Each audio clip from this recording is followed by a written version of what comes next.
daughter's brand new bike right in front of her. She claimed it would teach her a lesson. My mother chimed in, saying I never should have bought it for her in the first place.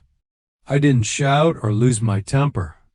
Instead, I just smiled and uttered a single sentence, and the expressions on their faces turned ashen dot. Before I go any further, I need to set the scene, or you might think I'm fabricating this.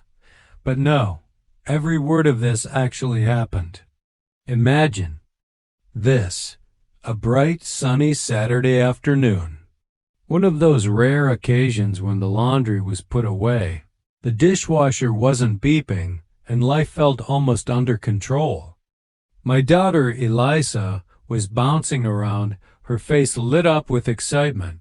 She couldn't wait to show off the new bike sitting in our driveway, shiny, pristine, perfect. And who was visiting? My mother and my sister, Shayla. Because, of course, why not let family drama ruin a perfectly good day? The moment Eliza spotted them, she practically shouted, "Have you seen my new bike?" Her voice was bursting with pride, and I could feel her excitement radiating off her. She grabbed their hands and tugged them outside as if she were about to reveal something priceless. That's when I noticed it, the shift in Shayla's expression. Her smile tightened, her jaw clenched. It was the kind of look someone makes when they've bitten into something bitter but don't want to admit it. I recognized that look. I'd seen it my whole life. Still, nothing could have prepared me for what happened next. Shayla didn't say a word at first. She just stood there, staring at the bike as if it had personally offended her. Eliza was still beaming, pointing out every little detail she loved, the streamers on the handlebars, the way the sunlight glinted off the paint. Then Shayla spoke, her voice eerily calm. "Let me show you what I think of this," she said. Before I could even process what she meant, she turned, walked into my house, and returned holding a hammer.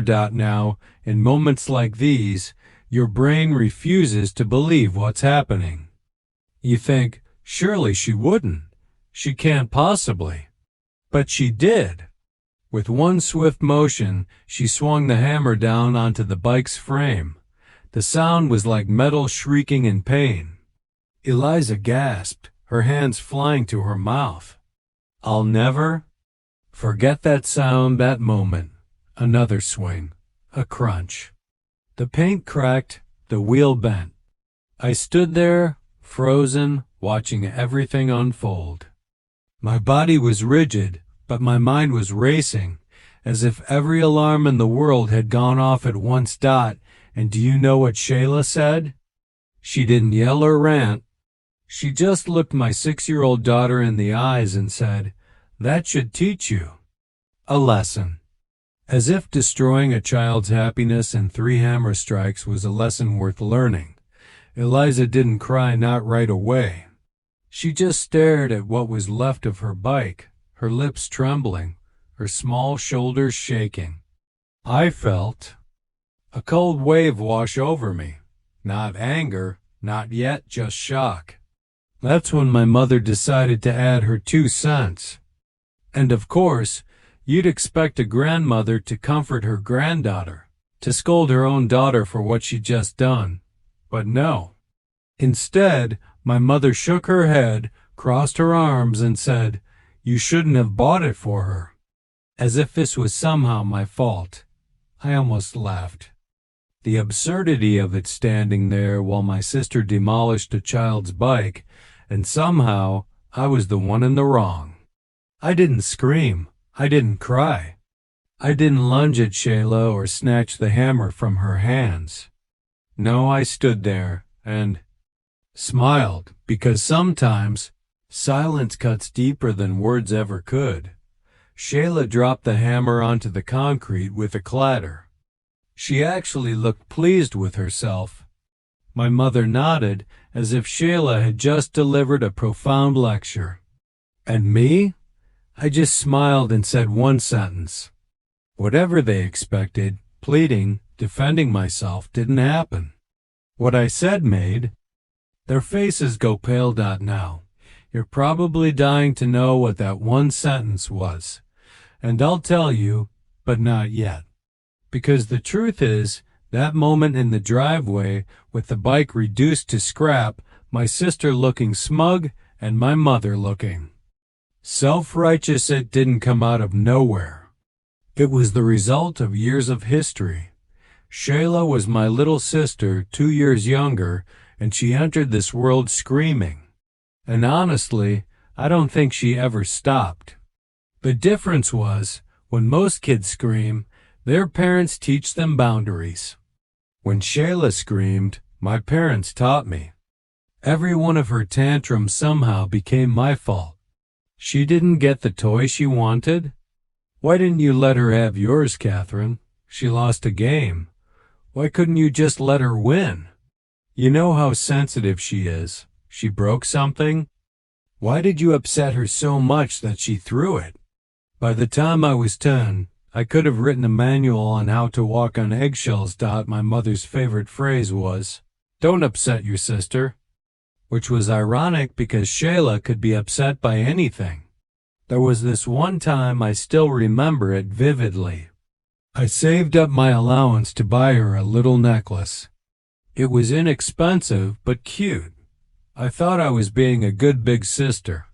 She opened it, saw it was blue instead of pink, shrieked as if I'd handed her a dead rodent, and snapped the chain in half. My mother didn't scold her. She turned to me and said, "You know she wanted pink. Why did you get blue?" That was my childhood in a nutshell.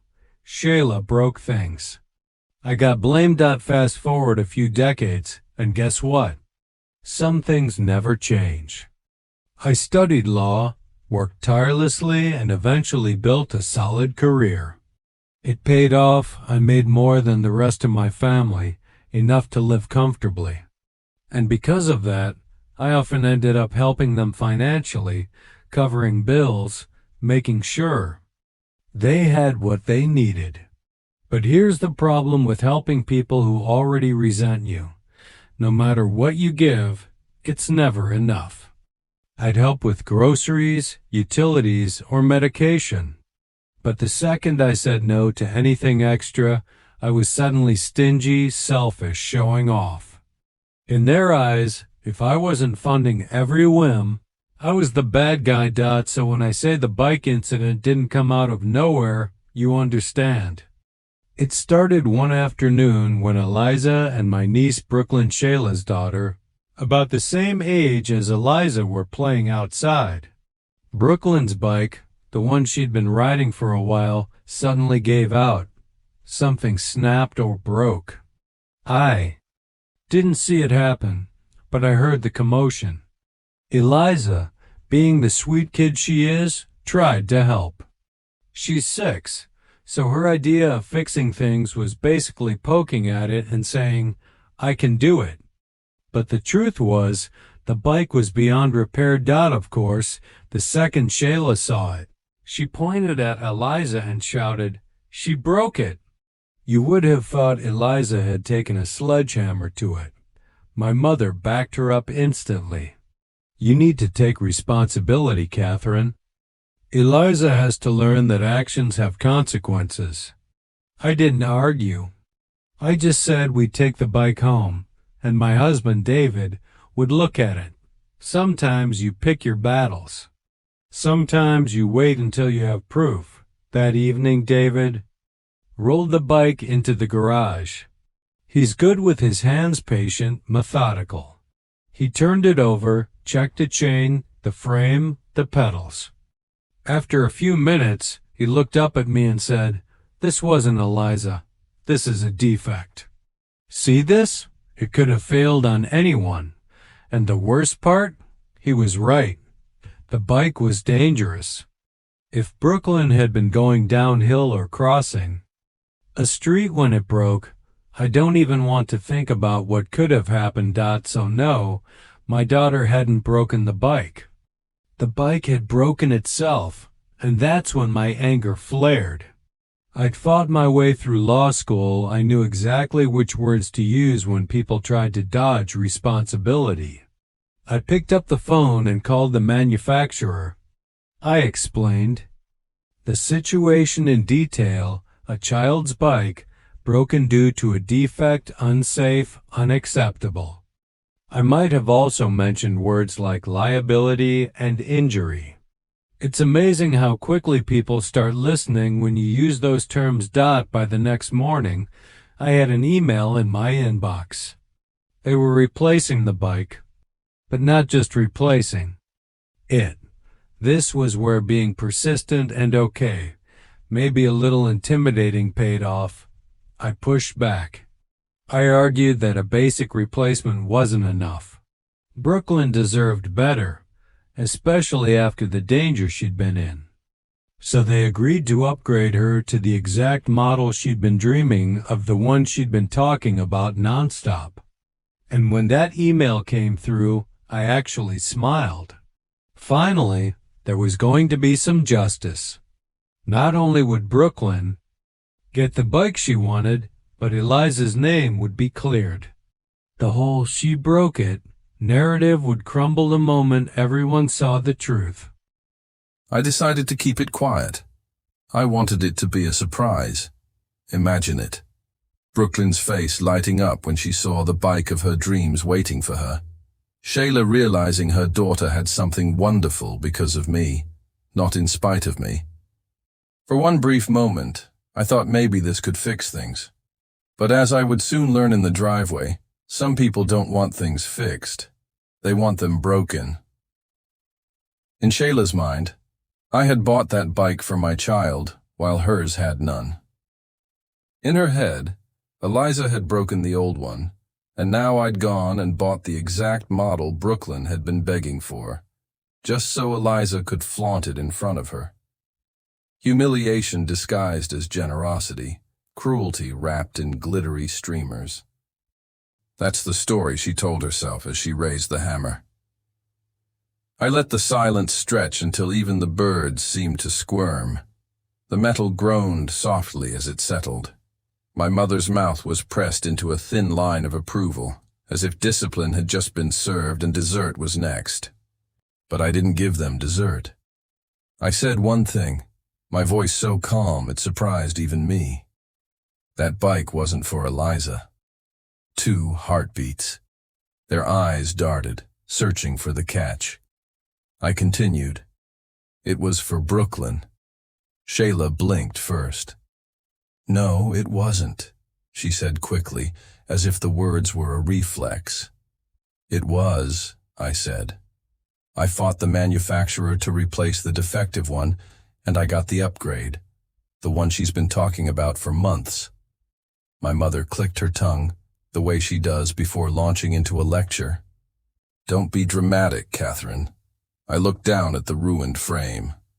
I'm not the one who brought a hammer to a child's bike. Shayla's face turned red. You're lying. You always lie when you get caught. About what? I asked. Emails? Paperwork? Legal terms like liability and child safety? Should I pull them up? Or would you prefer I read them aloud in the front yard? That hit home. I watched it sink in. The realization, the recoil, the sudden need to rearrange the story in her head. Her gaze flickered from the bike to Eliza and back to me. You expect me to believe you did something like that for my kid? No, I said. I expect you to regret what you just did. Eliza's hand found the back of my leg, small and warm and steady. I covered it with mine, but didn't look down. I didn't want her to see my eyes yet. Not like this. My mother stepped forward, as if getting closer could rewrite reality. Catherine, there's no need to humiliate your sister. You can fix this. Claim insurance. Say it was a misunderstanding. And the part where a grown woman destroyed a 6-year-old's happiness on purpose, I asked. Do we file that under misunderstanding or teachable moment? Shayla crossed her arms so tightly, her knuckles turned white. It was a moment. People have moments. Kitchen crying is a moment, I said. This was a demolition project. Watch your tone, my mother snapped, as if tone had been the issue here. I let the silence settle again. It had weight now. You could have balanced a glass on it. Leave, I said. Shayla let out a sharp, disbelieving laugh. Leave what? My house, I said. And after that, my life. They stared at me as if I'd just announced I was moving to another planet. My mother's hand fluttered up, her fingers clutching at invisible pearls. Don't be ridiculous. We're family. That word, I said, doesn't mean what you think it means. Shayla's eyes narrowed. You don't mean it. I do, I said, my voice steady. She took a step toward Eliza. I shifted instinctively, moving my daughter behind me. David had been quiet up to that point. You know that stillness some people have. The kind that makes a room feel like it's remembering its own shape. He stepped onto the porch, wiped his palms on his jeans, and stood beside me. Time to go, he said gently to both of them. Not angry, not smug, just final.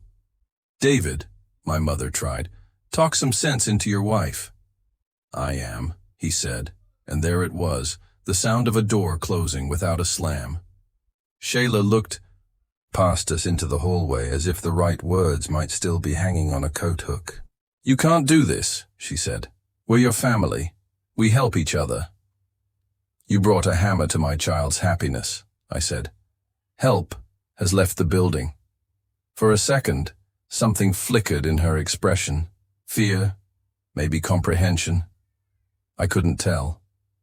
Then she turned on me again, desperate. We can fix this.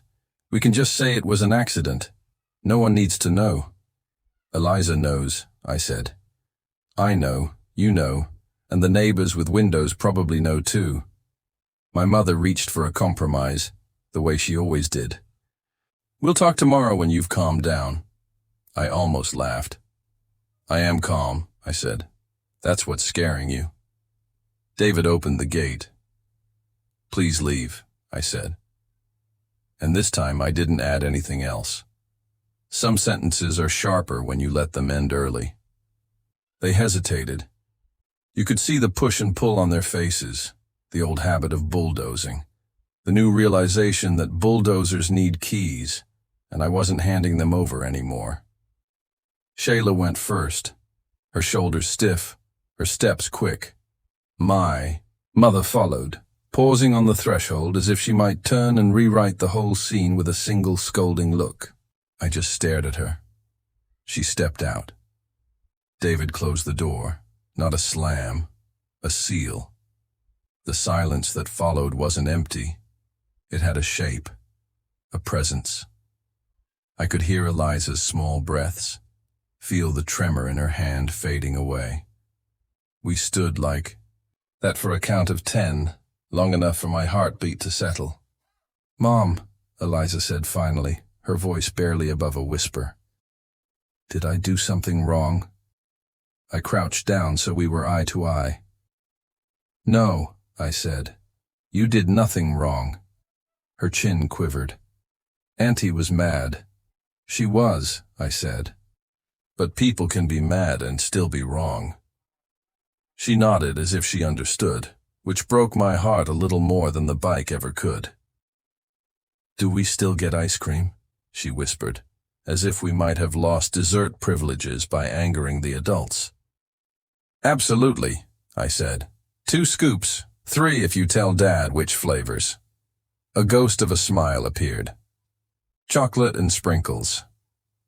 Scientifically the best choice, David said from behind her, trying to lighten the mood. But the truth was, the air in that house had changed. It wasn't heavy like it had been my whole life. It was sharp, clear, almost too clear. I could feel the silence pressing in. But for once, it didn't feel like weakness. It felt like a boundary. We went inside, And while David distracted Eliza with sprinkles and ice cream, I pulled out my phone. My hands didn't shake, not anymore. I opened every account I'd been paying into, utilities, streaming, groceries. One by one, I removed my card. No announcement, no explanation, no speech. Just clicks. Done. It wasn't dramatic. It wasn't revenge. It was survival. And it didn't take long. While I was rinsing bowls and Eliza was crunching sprinkles between her teeth, my phone lit up again. This time, it wasn't just messages. It was a call. My mother, then Shayla, then my mother again. I didn't answer, but I read the preview of one text, and that was enough. We just got a notice. Your card was removed from the account. Why would you do this? Add it back. They knew. Another message came seconds later. What are you playing at? This is petty. Put the card back right now. I stared at the screen, at the desperation seeping through their words. It was almost funny how quickly people go from self-righteous to begging when the money stops flowing. David glanced over. You don't have to answer. I know, I said.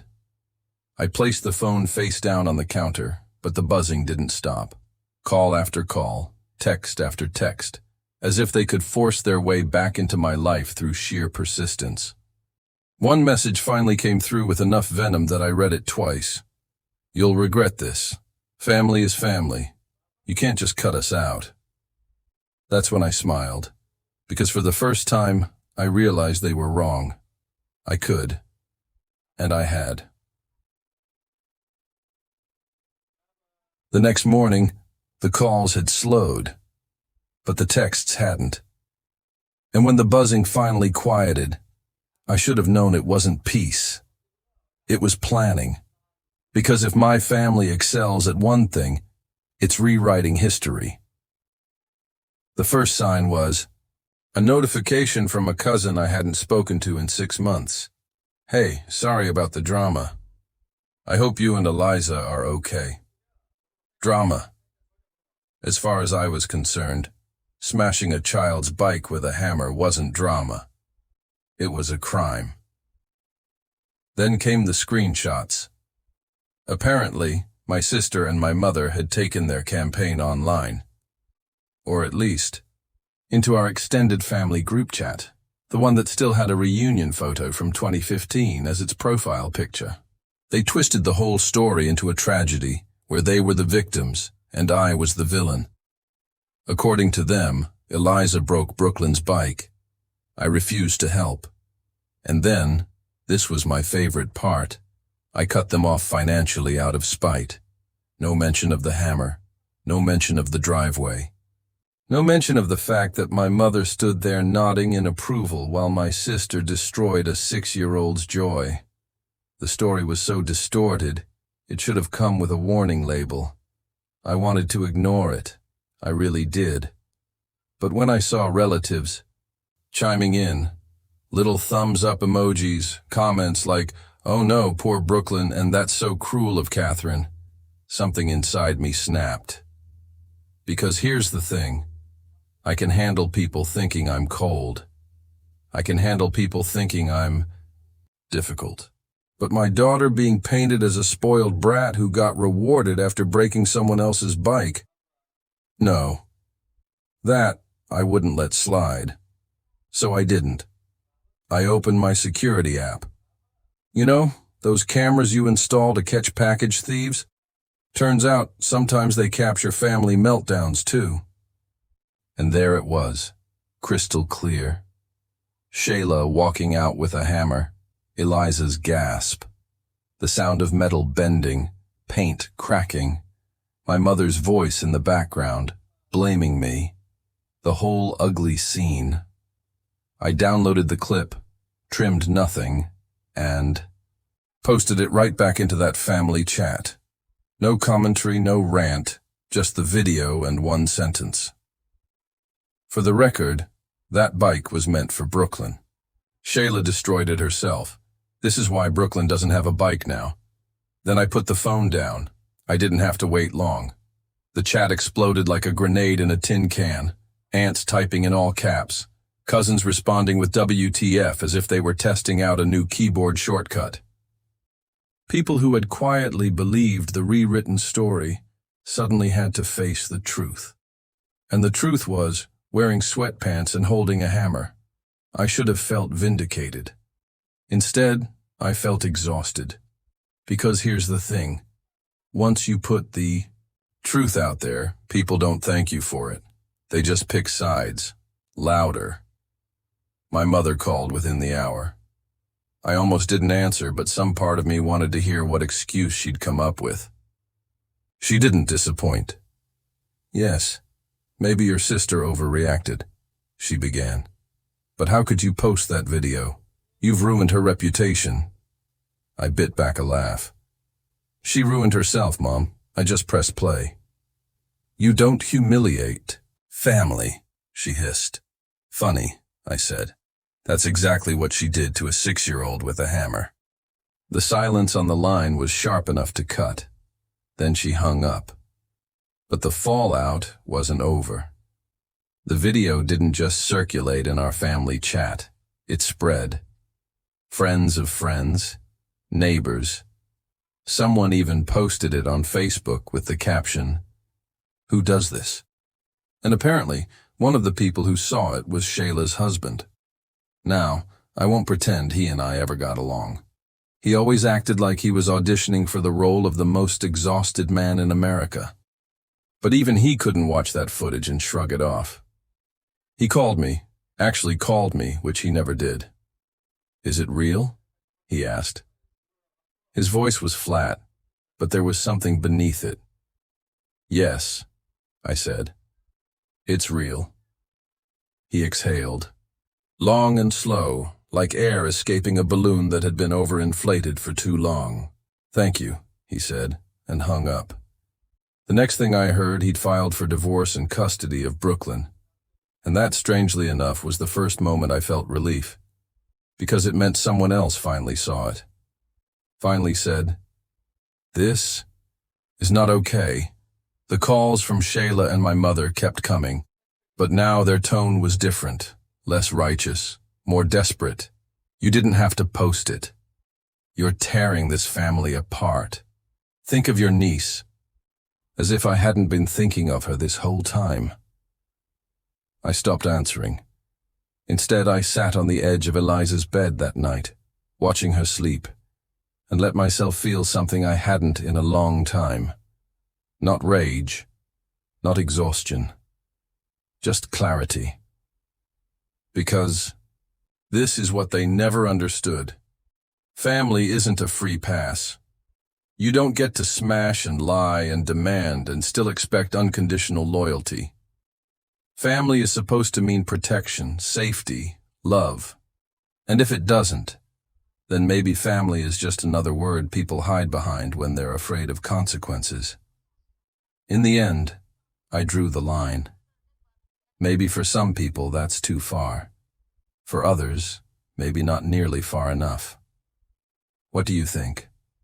Let me know in the comments. And don't forget to subscribe for more stories like this.